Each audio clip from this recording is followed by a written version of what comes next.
আসসালামু আলাইকুম সম্মানিত দর্শক, welcome back to my channel. আজকের রেসিপি ভিন্ন স্বাদে ভীষণ মজার নাস্তা রেসিপি।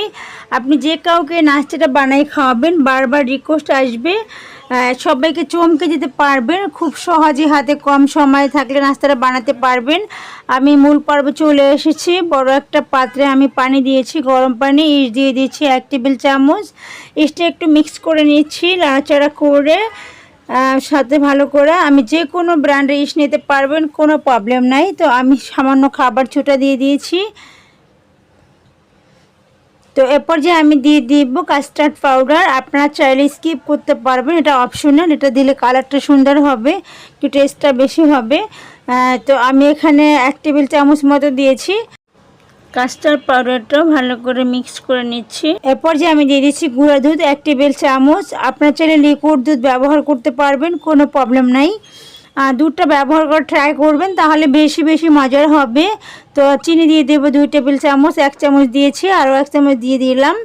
তো ভালো করে মিক্স করে নিচ্ছি। তো এরপর যে আমি একটা ডিম ভেঙে দিব। আপনি সেটা 2টাও দিতে পারবেন, আমি একটা ডিম দিয়ে দিলাম। তো ভালো করে ডিমটা মিক্স করে নিব। যতটুকু সম্ভব এটা একটু ফেটিয়ে নিতে হবে। একটু সময় নিয়ে এটা ধৈর্য ধরে ডিমটা ফেটিয়ে করতে পারলে ভালো হবে। আপনার চাইলে বিট মেশিন দিয়ে করতে পারবেন, কোনো সমস্যা নেই। তো আমি পরিমাণ মতো লবণ দিয়ে আমি আর একটু ভালো করে নাড়াচাড়া করে মিক্স করে নিচ্ছি। এরপর যে আমি সামান্য কাঁচা মরিচ কুচি দিয়ে দিয়েছি। আমি একটু দিয়ে দিচ্ছি মিষ্টি কুমড়া কুচি। আপনার সাথে স্কিপ করতে পারবেন। একটু টমেটো কুচি। আপনার সাথে শুধু কাঁচামরিচ দিতে পারবেন, আর যাদের বাচ্চা ছোটো কাঁচামরিচ স্কিপ করতে পারবেন। তো আমি সবগুলো একসাথে নিয়ে নিয়েছি। এখন আমি নিয়ে নিচ্ছি আটা। আমি এখানে হাত থেকেই মেপে দিব। আমি 2 মুঠ আটা দিয়েছি। তো আরও একটু দিব। আপনার চাইলে 2 কাপ 3 কাপ 4 কাপ যার যেরকম দরকার হবে আপনি অতটুকু দিবেন। তো আমি কাপ থেকে মাপলে এখানে 2 কাপ মতো আটা হবে। তো আমি ভালো করে মিক্স করে নিচ্ছি। তো আমি একটা পাতলা ডো তৈরি করব। তো এগুলা ধৈর্য সহকারে আমি মিক্স করে নিচ্ছি। তো সঙ্গে থাকুন। যদি আমার ভিডিওতে নতুন এসে থাকেন, আমার চ্যানেলে নতুন এসে থাকেন, অবশ্যই দেখতে দেখতে যদি ভালো লেগে যায় আমার চ্যানেলটা সাবস্ক্রাইব করে রাখবেন। আর যারা অলরেডি সাবস্ক্রাইব করেছেন অসংখ্য ধন্যবাদ। তো আমি একটু পানি দিয়ে আরও যতটুকু পানি লাগবে একটা ডো তৈরি করে নেব। তো পানিটা আপনি ঠান্ডা পানি দিতে হবে, গরম পানি দেওয়া যাবে না। তো ভালো করে মিক্স করে নিচ্ছি। আমি অল্প অল্প করে পানি দিয়ে দিব। একসাথে পানি দিলে কম বেশি হতে পারে, এই জন্য অল্প অল্প পানি দিয়ে পাতলা একটা ডো তৈরি করব। তো এখন দেখুন ভালো করে মিক্স করা হয়ে গিয়েছে। তো আমি একটা পাতলা ডো তৈরি করে নিয়েছি। ভালো করে একটু মিক্স করে নিচ্ছি যাতে করে কোনো বাবলস থেকে না যায়। ডোটা দেখেই বুঝতে পারছেন উপরে ধরলে জাস্ট পড়ে যাচ্ছে। তো আমি এরপর চিজ নিয়েছি। আপনার যে কোনো ব্র্যান্ডের চিজ নিতে পারেন বা বাসায় তৈরি করতে পারেন। তো আমি এটা বাজার থেকে কিনে নিয়েছি। আপনার যে কোনো বড় মুদির দোকানে পেয়ে যাবেন বা সুপার শপে পেয়ে যাবেন। আপনারা কেজি হবে কত আমি এখানে 250 গ্রাম আনিয়ে নিয়েছি 210 টাকা দিয়ে। এটা মেয়াদ অনেকটা দিনই থাকে। তো আমি এ পর্যায়ে নিয়েছি শসা কুচি, টমেটো, কাঁচামরিচ, পেঁয়াজ আর সামান্য পাতলা পাতলা করে মিষ্টি কুমড়া কুচি করে নিয়েছি। তো 2টা ডিম পোস্ট করে নিয়েছি। তো এটা আমি এখন সাইডে রেখে যাব। আমি ভাজার পর্বে চলে যাব। এখন একটু আমি দিয়ে দিচ্ছি আপনার ফ্লেভার দেওয়ার জন্য, যাতে করে কোনো ডিমের গন্ধটা না থাকে, কাঁচা ডিমের। তো আমি ভ্যানিলা এসেন্স দিয়ে দিচ্ছি। আপনার চাইলে যে কোনো ফ্লেভার দিতে পারবেন, কোনো প্রবলেম নেই। তো আমি একটু মিক্স করে নিচ্ছি। স্টেপ বাই স্টেপ ভিডিওটা দেখবেন, স্কিপ করবেন না, স্কিপ করলে বুঝতে পারবেন না। তো আমি একটা লোহার কড়াইতে একটু তেল দিয়ে দিয়েছি। এরপর যে আমি 2 চামচ গোলা দিয়েছি, একদম ছোট চামচ, বেশি মিডিয়াম চামচ, বেশি বড় না। তো গোলাটা ভালো করে একটু উপরে চারিদিকে ছড়িয়ে দিচ্ছি।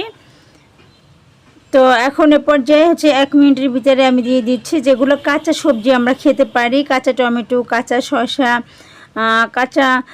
কাঁচা মরিচ, আমি পেঁয়াজ, যেগুলো আমরা কাঁচা খেতে পারি এগুলো সবগুলো উপরে ছিটিয়ে দিয়েছি। কাঁচামরিচ চাইলে দিতে পারবেন, নাও পারেন, কারণ ছোটো বাচ্চা থাকলে। আর মিষ্টি কুমড়া আমি দিয়েছি, আপনার চাইলে স্কিপ করতে পারেন, গাজর দিতে পারেন। আমি চিজগুলো কুচি করে নিয়েছি।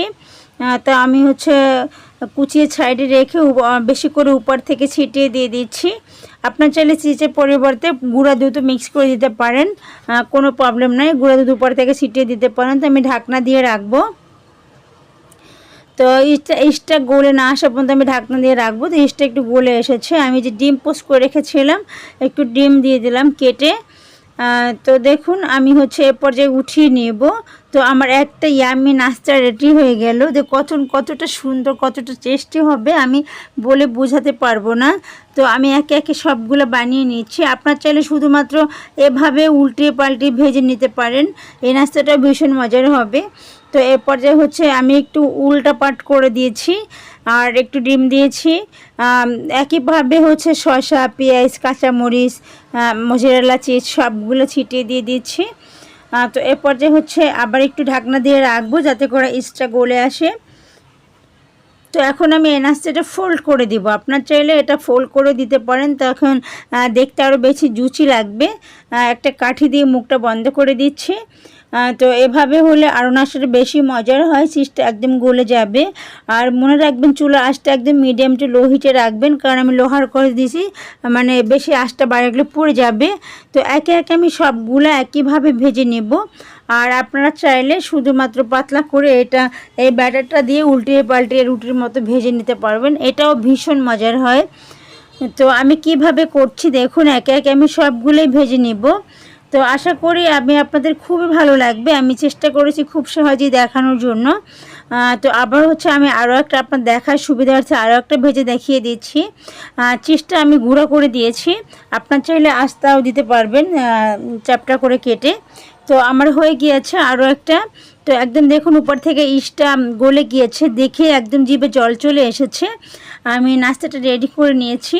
তো আমি এখন সার্ভিং ডিশে নিয়ে আমি পরিবেশন করার পালা। আমি এ পর্যায়ে হচ্ছে দিয়ে দেবো একটু টমেটোর চাচ উপর থেকে। আপনার চাইলে ম্যায়োনিজও দিতে পারবেন, কোনো প্রবলেম নাই। তো আমি পরিবেশন কিভাবে করছি দেখুন, দেখে মুখে জল চলে এসছে। এভাবে নাস্তা আপনি যে কাউকে খাওয়াবেন, আপনার বারবার রিকোয়েস্ট আসবে। তো আজকে এ পর্যন্তই।